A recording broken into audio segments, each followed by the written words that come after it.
Papa? Please grab that. I need that.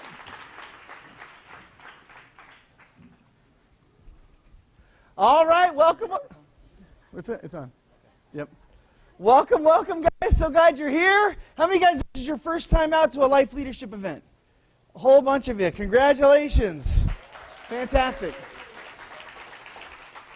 Well, this is a unique event. This is put together kind of impromptu a few days ago, and so excited you guys made it out. But normally, once per month, we have speakers fly in. Instead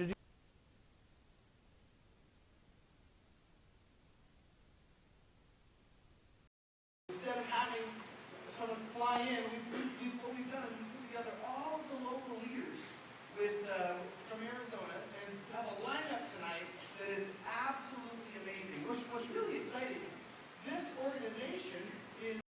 It's called Team One Purpose. There's different organizations within life leadership. And this, over the last 2 years, has been the fastest growing organization in the entire company. So that's a pretty big deal. So you're going to be hearing from the best of the best.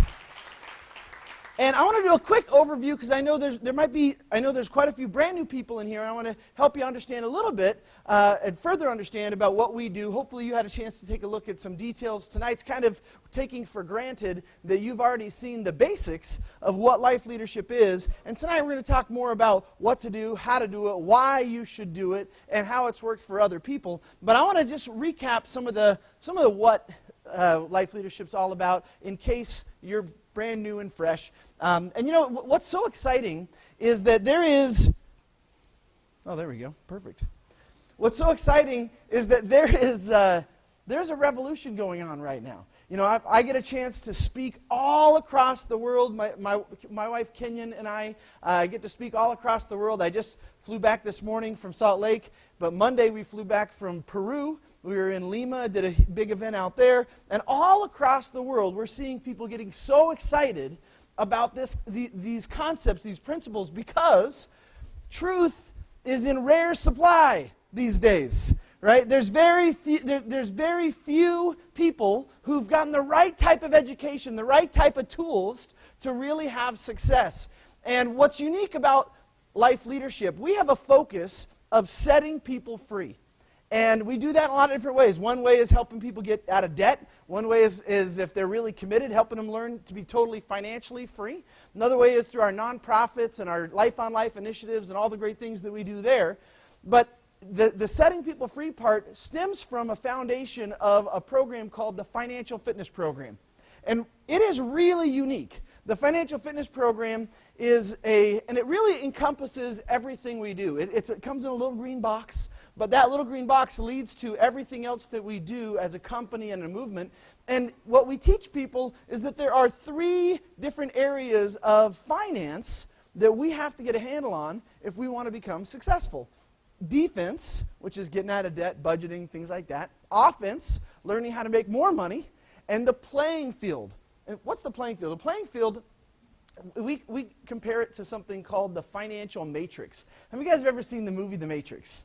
You remember in that movie where Morpheus, if you haven't seen it, that's your homework. Very important business strategies on that movie and some cool martial arts that you'll appreciate. But when you watch that movie, Morpheus, this rebel leader, offers Neo the blue pill or the red pill.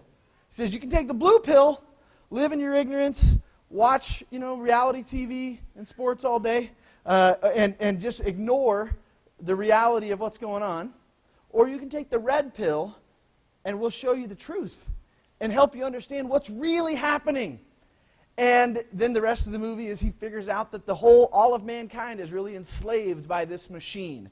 And it's really symbolic for the way things really are today. And how many of you guys used to have some friends on Facebook, but now it's political season, so they're not your friends? Anybody like that?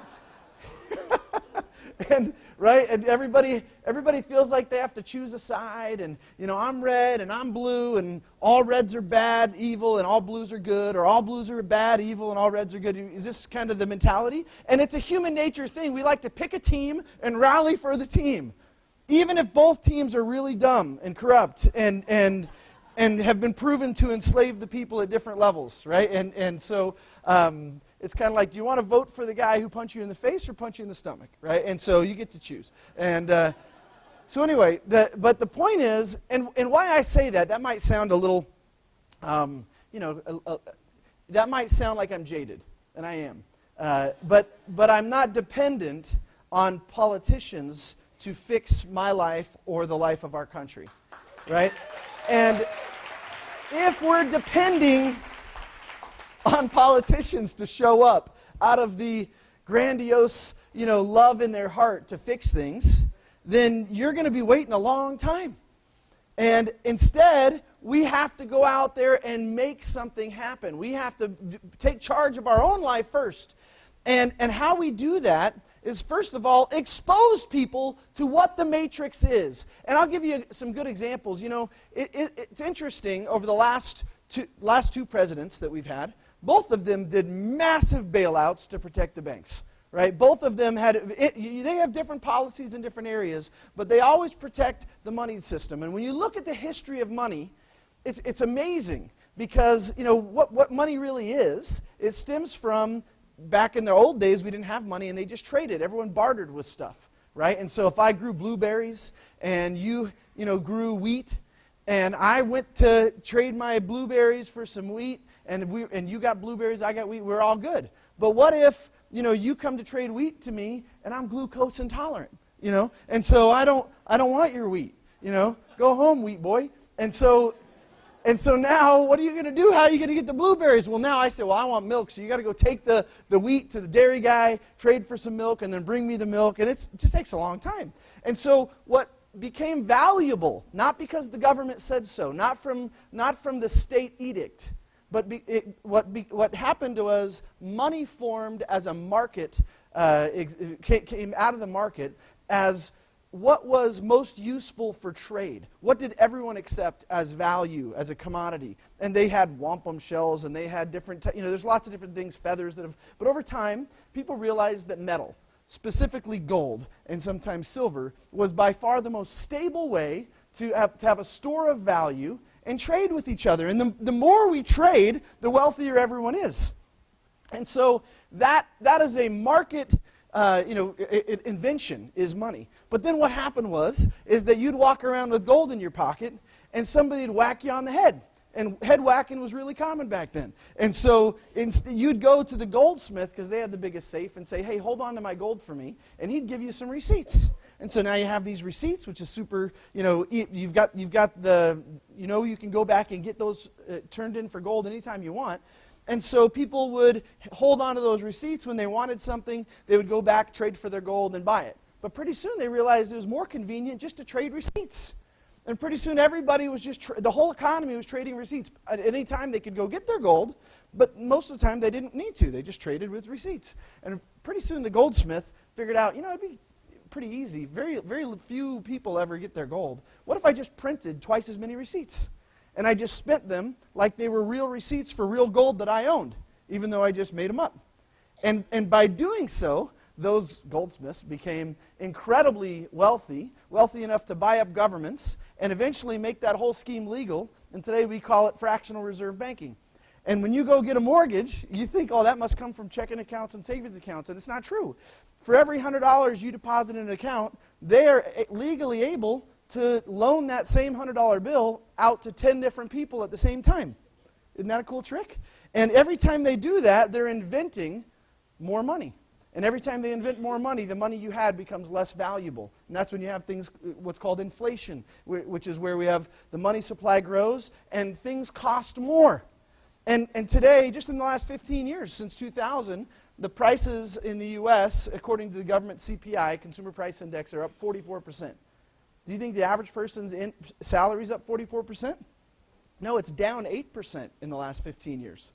So that is a recipe for, it's theft is what it is. If you're on Social Security 15 years ago, you have had 44% of everything that you were making stolen from you now, right? Through this creation of money. And this is a system that is embedded globally, and people have to wake up to this. And so when you go through our financial fitness program, you'll understand what fiat money is, what fractional reserve banking is, what the gold standard is all about, and really understand that there is a system of coercion and theft that's happening, and most governments are puppets to this system. And it sounds like a conspiracy theory, but it's just facts, right? And the fact is that there is a group of elites that control the masses with debt, inflation, and taxes. And how do we fix it? You can hold signs all day long, and nobody's going to care, right? Instead, our whole focus is to help you escape the matrix, and then for you to turn around and help others do the same thing. And we have a business that if you're willing to learn and then willing to just go refer and eventually teach, but hold people accountable to their goals and help others escape the financial matrix, then we pay you a percentage of all of the different products that those people purchase when they purchase products like events, like audios, videos, books, all different types of educational tools and other types of softwares and things like that that help them escape the matrix. And as you refer people and hold them accountable and help them achieve their dream and help them escape the matrix, then you get paid a huge residual income for doing that. Isn't that awesome? That's how this thing works. And here's what you need to know, that I talk to a lot of my passion, if you couldn't tell, my passion is really around the ideas of liberty and agency. I believe that's God's greatest gift to us, is our ability to choose, and that is constantly being taken away. So I speak a lot for free at different political events, and what I realized was that it wasn't going to work. And I would talk to the people that were advocates, and all they were. In fact, I was invited to speak at a seminar called Freedom Fest a little while ago, and I was speaking there, and I said, now this is, if you take Public Speaking 101, we have some great courses, and one of the things we don't say is insult your audience right away, right? That normally would not be something you do. But what I did when I was speaking there, and as I speak to other Freedom audiences, I say the same thing. I say, you know what's wrong with you guys? Which is exciting to hear the answer of what's wrong with me. You guys are no fun at parties. Right? You're all ticked off at the world. Nobody wants to join your ticked off club, right? Nobody wants to hang out with people that are mad as heck and we're not going to take it anymore, right? Nobody wants that. And so instead, you got to have a message of hope. You got to have a message of self-reliance, not of victimhood, but of victor, right? You got to have a message that there's a plan to win. How many guys would like to win, right? That's the message.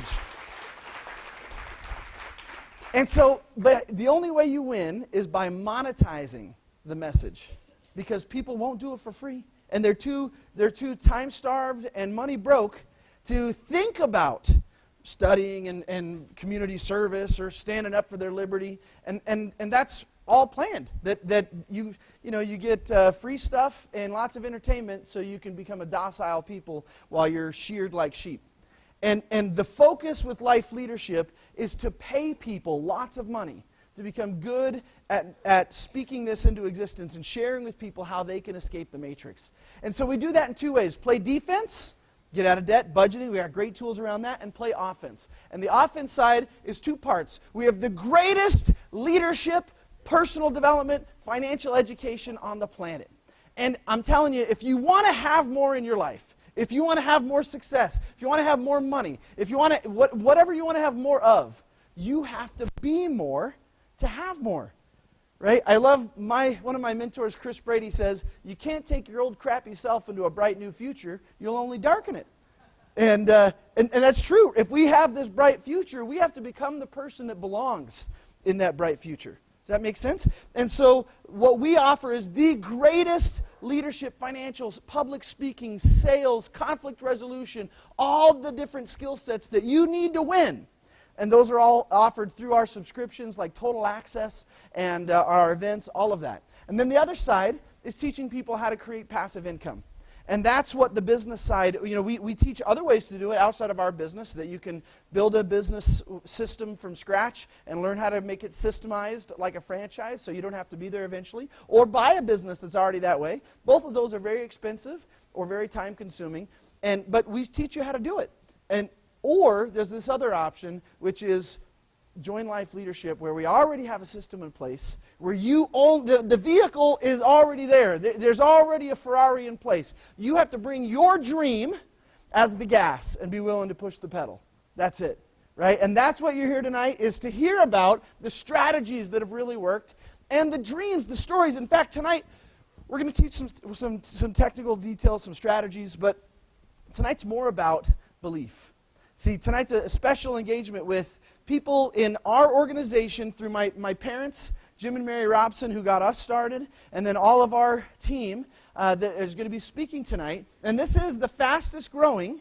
We've got other top leaders within our organization around the country that aren't here tonight, but our organization, the Team One Purpose, that you're a part of or that you're checking out, is the fastest growing in the entire organization. And so it's a big deal. So we're so excited for you to hear from some of the top leaders that have made that happen. And the assignment for them tonight was more to talk about, to share the dream, to share belief with you of why it's possible for you. I was talking to a guy yesterday in Salt Lake, and he's a great guy, and he says, I just have tried stuff. He's 66 years old. He said, I've tried so many things, and I just feel like you got to be a certain type of person to be able to make something like that happen. And it wasn't like just a life leadership. He had tried real estate. He had tried a lot of different things. And he says, I just don't feel like I'm a successful type person, as if you're born a certain way and you're limited. And I respectfully said, I'm not buying any of your bull crap. Because I can share example and story of people that I've personally had the chance to witness their story and see them, all different personalities from all different stripes, that are winning big time and living their dreams. And that's what tonight's about, is to expose you to some different stories to help you see what's possible for you. So the first person that I'm going to introduce is Shane and Janelle Krauser. And Shane and Janelle, yeah, absolutely. Shane and Janelle, I was introduced to these guys through Easton Kelsey, and I had been a big fan of Shane's for a couple years before he actually decided to join Life Leadership. Shane has spoken all across the United States on Constitution and liberty and freedom. He's written 2 amazing books, and prior to that, he is a successful prosecutor and decided to leave the law to be able to really protect what he believes is his purpose, which is liberty. And Janelle is an amazing speaker and just has so much heart. She's really the mother of her organization. She's done such a great job of just lifting people up and edifying them. So we're so excited to hear from them tonight. Help me welcome Shane and Janelle Krauser!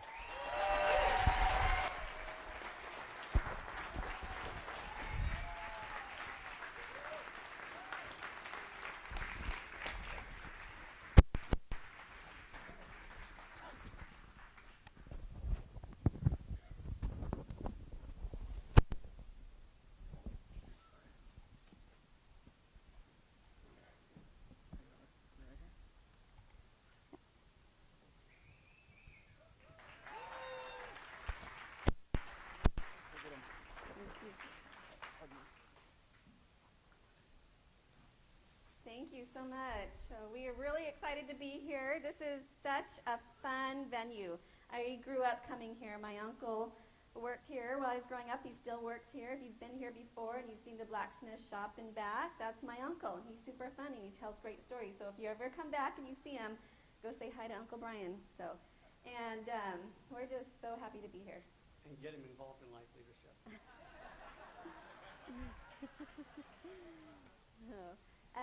Yesterday was a fun day for me. I was talking with my sister a lot, and she was planning a party for a group of women in her church, and the theme was a Mad Hatter Tea Party.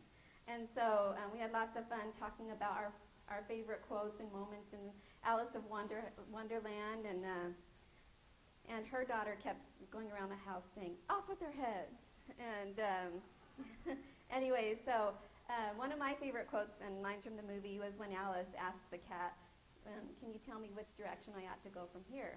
And the cat responds back, "Well, that depends where you want to go." And she says, "Well, I don't really care much where." And the cat responds, "Well, then it doesn't matter which direction you go." And so, it just made me think a lot about our journey and getting involved with life leadership. We had tried lots of things that we thought were getting us to our dreams and our goals, where we wanted to go, and they kept being dead ends. We knew where we wanted to be. We knew what we wanted to do, and we just couldn't quite find the right path. And what a blessing it is to us that Rebecca, Niece, and Kelsey came to us and stuck with us until we finally said yes. And we're on a path where we feel like we want to be, and it's getting us to where we want to go. And we're so thankful for that opportunity. And I also thought, as I was thinking about this, is, just because we're on the right path doesn't mean that it's always easy. If you get on a boat and you're traveling across the ocean to a specific location and you're going the right way, it doesn't mean that there's not going to be storms and winds. But you can adjust the sails. Some of you may have heard Rob talk about some of his early experiences and driving his old car to Utah that needed new wheels. And of course, the journey there, he one of the wheels blew out, and he made the journey there and back on the spare tire. And so it's not always going to be easy. You stick with it, and it's totally worth it. And in the process, not only is your life blessed and enhanced, but you get to bless so many other lives in the process. And that's one of my favorite parts. Sometimes when people know somebody famous, they say, or if they've even just met somebody famous, they've shook their hand, or they were in the same room, and their name comes up, and people go, yeah, I know them. That's how I feel when my husband's here up on stage.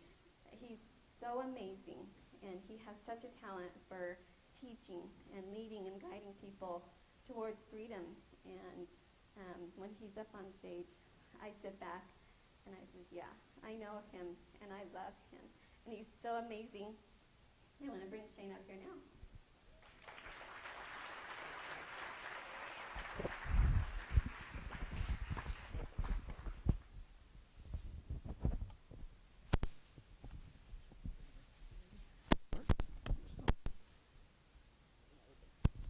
Give us some.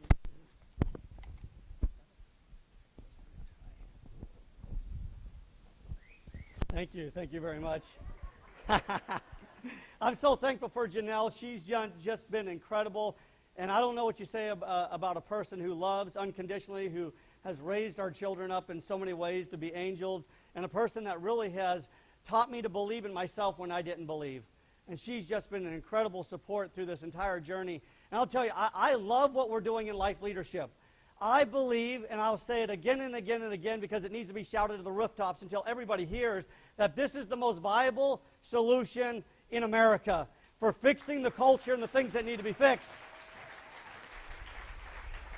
What are the things that need to be fixed? We need to get back to our core family values. We need to get back to a culture that understands the game that's being played that Rob so eloquently outlined. We need to get back to what it means to be free. And we've got this political battle going on that's a bunch of nonsense. Politics is downstream from politics is downstream from culture. So until we change the culture, we're not going to change a whole lot of anything. And life leadership is specifically focused on doing just that, taking a holistic approach that's designed to change the culture by changing who we are first. I was out 20 years ago. I remember rafting or getting in those inner tubes going down the Salt River. And there were times I remember going through some pretty rough areas and falling out. And I remember one of the first times, I was probably 13 or 14 years old, and I had fallen out. And remember, we had our little life jacket on. And I remember when I fell out of the tube, I moved into emergency mode. I mean, the arms are flailing, the water is rushing, and I was scared until someone yelled out, "Stand up! Stand up!" It turns up, you know what, you're trying to swim to get out of this thing, you stand up, and it's up to here, and you're like, yeah, I got this. Yeah, no problem, I got it. But I think about with life leadership, what the calling that we saw as we got involved in this movement was really to stand up and get fired up about our lives, to live every day as though it's the adventure that it's supposed to be. And as we started to recognize that, what I did in my own life is I kicked myself off of this island that Jim Rohn calls Someday Island. You heard about this? Someday Someday I'll get my act together. Someday I'll become a great parent and do the things that I need to be doing for my children. Someday I'll become a great spouse and be the husband that I need to be. Someday I'll stand up and defend the ideas that need to be defended in 2016, namely freedom. Someday I'll lead where I'm called to lead in my schools, in my church, in my community. Someday I'll. And so it was a matter of saying, I'm going to boot myself off that island and start to do it right now. And life leadership it really brought that energy that we needed in our home to start moving our lives in a direction that we'd always dreamed about but didn't know how to go down. We simply didn't have the vehicle. And so as we've done this, we've gone into emergency mode. You know, I love what my wife said. This was probably 15 years ago. We were having a conversation, and when we were living at Salt Lake at the time, and someone asked her, how do you juggle so many things, Janelle? And Janelle, just right to the point, says, I don't juggle anything. I set priorities. And if anything is presented in my life that would cause me to jeopardize those priorities, I reject that thing outright. That's Janelle. And for us, yeah, absolutely. And so for us, it's been a matter of saying, you know what? I'm living all these obligations, but I wasn't living my priorities. And I remember when Easton and Rob came over to our house for the first time, and the question was asked, what's your priority? God, family, country. The same soundbite, but that was truly what was in our hearts. To which they responded, so why do those things get your leftovers? They're exactly right. I was working 60, 70 hours a week at a job with other people's spouses, spending more time with those people than I was spending more with my family, but concerned about the country and spending a couple of hours a week maybe getting involved in writing up a blog or getting mad on Facebook, right? And then spending a few hours on church. See, I wasn't living my priorities, and life leadership gave us an opportunity, not only through the information, but by allowing us to create time freedom. I mean, to go from, guys, I have to say this, we really have been blessed to live a dream. Where now, and I never knew, I had this idea of what it might have been like. But to get up every day and I get to decide what I'm going to do with my life. That I'm not working for someone else. I'm not making someone else a millionaire. We've been able to come into this business and within a year have been able to nearly replace our income that I was making as an attorney. But now the difference, yeah, it's pretty exciting. So, but why was that? Why was that? It's because we had a dream. And our dream was bigger than our dread. And it's so often I sit down with friends and family, and what I see is exactly what Orrin says. Most people, instead of getting fired up over their dream, wet all over themselves with their dread. And that was me for so long. And now we get to be the individuals that are involved in a movement that is causing an awakening, not just in America, but throughout the world. You know, has become one of my favorite books is a book entitled Outwitting the Devil. And in this book, Outwitting the Devil, it's written by Napoleon Hill. It was not published until the 1980s. And the reason being is because in 1938, when he finished the transcript, his wife says, you're not publishing this. It was considered too controversial. And then when Napoleon Hill died in 1970, his wife says, in my lifetime, it will not be published, and passed it off to her nephew. And the book would be published in the 1980s. But the reason why it was so controversial is because Satan was a central figure in the book. It's essentially Napoleon Hill sitting down with the devil. And he convinces the devil to reveal his tactics. And when I read it, all I could hear was truth. It just rang so, it made me angry. It made me angry to see that I was falling for some of these ideas. But essentially, Napoleon Hill convinces the devil to reveal his tactics. And here's what he says. He says, I will control 98% of the people consistently. He says, only 2% of the people I will not be able to control. Why? Because only 2% of the people are not driven by fear. Most of us are driven by fear. Fear of death, fear of poverty, fear of criticism, fear of what other people say about our lives. And as a result, we live a life that is not living up our potential. We live a life where we play so small. And so for us, it was so important to come in and become teachable. And I remember there were times, and there's still times, right, Easton, where we say, hey, this is what we're going to do, and Easton will say, I wouldn't do that. That's not a part of, that's not part of the system. I'm going to do it anyways. Okay, when you screw it up, come back and do what we told you to do. And sure enough, it happens every time. We come back.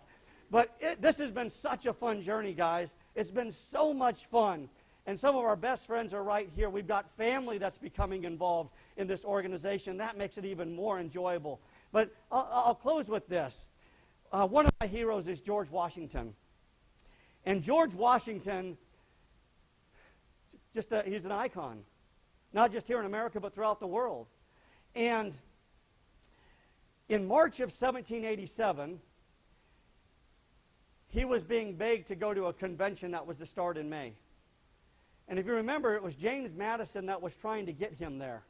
Because he knew if Washington didn't show up to the convention, there would be no traction. There would be no progress. And so in March, Washington gets this letter from James Madison pleading with him. He'd already told him no twice before. But James Madison is persistent. He sends this letter to Washington, and Washington opens it up. At that time, he's suffering from rheumatitis. He has his arm in a sling. And he gets this letter, and James Madison says, you need to get there. And he walks in and tells his wife, Martha, he says, they're asking for me to come to the convention. And he says, you know what, I've done my time. I've served in the French-Indian War. I've helped put together the Articles of Confederation. I'm done. It's time for me to retire. And Martha says, almost sarcastically, yeah, okay. And then she goes into the other room, and one of Washington's servants by the name of William was standing in that room. And Martha walks in there and says, William, pack his bags. And William says, well, where is General Washington going? And Martha says, he's going to Philadelphia. To which William says, does General Washington know that he's going to Philadelphia? No, but he will. And then William, as Martha turns around to go out of the room, William stops her and says, Mrs. Washington, I think everybody but General Washington knows that he's going to Philadelphia. I packed his bags 2 weeks ago. He's ready to go. He's ready to go. Here's the point. The point is this. There's a huge opportunity coming up right here in Life Leadership in Kansas City in just a couple of weeks. And we have events almost on a weekly basis, certainly on a monthly basis, where we do different things as we come together as a team. Ladies and gentlemen, when I went to our first convention just over a year ago in Moline, much like General Washington, I didn't understand that what I was about to experience would be an earth-shattering moment in my life. It would literally change my life. General Washington went to this convention and would recognize after the fact that this was the pinnacle of his career. He would put something in motion that would be a model for many, many nations to look to. Folks, if you're just thinking about this, or if you're new here for the first time, and it's kind of like being fed water through a fire hose, I will tell you that this event in 2 weeks in Kansas City will change your life. It will absolutely change your life. It will, for those men out there wanting to become better fathers, wanting to become better husbands, wanting to be more faithful in what it is that you're called to do, wanting to become a more effective leader, wanting to stand and defend ideas that are critical right now, not tomorrow, not someday, critical to defend right now. A huge opportunity that will change your life, and we're so excited, guys. Thanks so much for having us.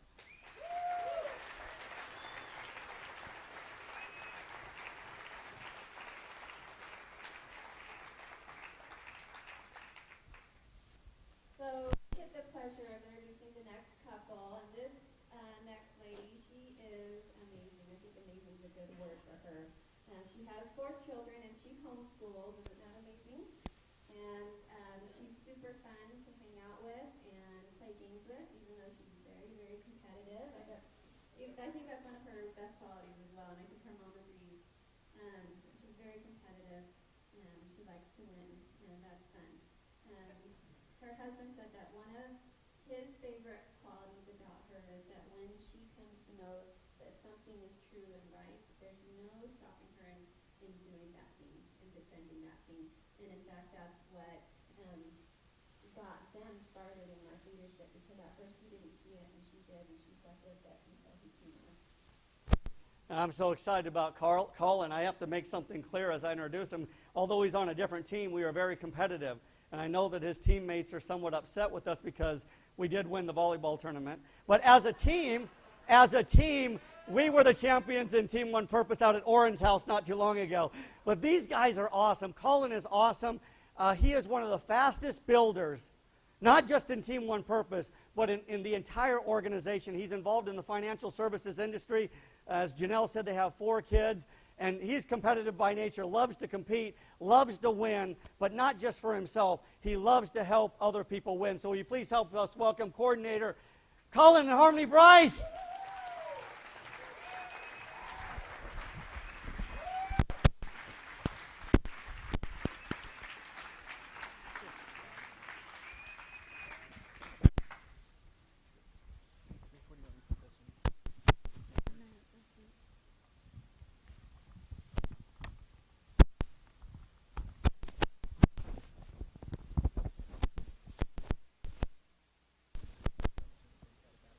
Oh, good. Hey, guys. You guys excited to be here? We are super excited to be here, too. Oh, okay. Well, you're going to stay right here with me? I like that. Okay, hey, who are my April Fool's jokesters out there? I know there's some of you guys out there. It's funny today, being April Fool's. My daughter has been looking towards this day. She's 10 years old. She's our youngest daughter. And she suddenly has found out that this is the coolest holiday ever on the planet, right? And so for the last couple of weeks, she's been planning and planning and planning it. Well, this morning, she asked me, hey, Mom, will you get me up an hour before everybody else gets up? Because I got to get everything ready, you know. And I said, okay, you know. So I got her up, and she wanted me to come help her. So I dragged myself out of bed and helped her. But let me tell you, saran wrap can go a long way. Fake bugs, whoopee cushions, and I mean, she was doing things like changing all the kids' cell phone screensavers to like some scary pictures. So when they pulled them up, yeah, really creative, really cute. But the best part came when our son, just older than her, he is the kind of kid you can't sneak up on, you can't trick. He sees something coming a mile away. He's just super smart and just